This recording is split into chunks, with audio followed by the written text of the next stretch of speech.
احنا ازاي وصلنا لكده؟ يمكن عشان التعليم.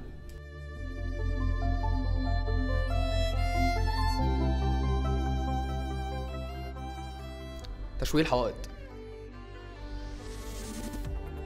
الخناق، المواعيد،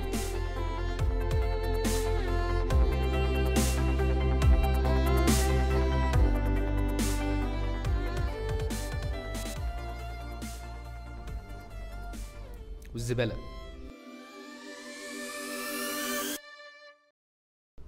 بس يا ترى الدنيا فعلا سودا كده؟ بلاش نستسلم لفكرة ان العيب في المكان، الفرق دايما بيكون في الانسان. يعني باختصار، خليك انت التغيير اللي نفسك تشوف في العالم.